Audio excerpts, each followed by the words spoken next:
जागतिक पारायण दिनाच्या निमित्ताने आयोजित केलेल्या सामूहिक पारायण सोहळ्याचे सविस्तर वर्णन दिले आहे।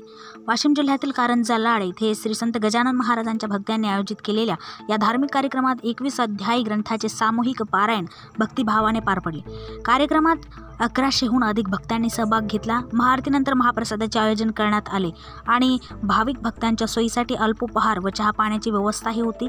श्री संत गजानन महाराज संस्थानाच्या सेवेकरी मंडळांनी निस्वार्थ भावनेने ही सेवा दिली। या सोहळ्याचे महत्त्व आणि त्यातील शिस्तबद्ध आयोजन तसेच धार्मिक व आध्यात्मिक वातावरणाचे कौतुक झाले।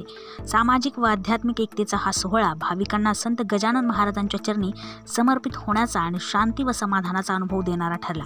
ग्रामप्रभा 24 न्यूजसाठी मुख्य संपादक दिलीप अवगण पाटील। आजच आमच्या YouTube चॅनलला सबस्क्राइब करा व बेल आयकॉन दाबायला विसरू नका।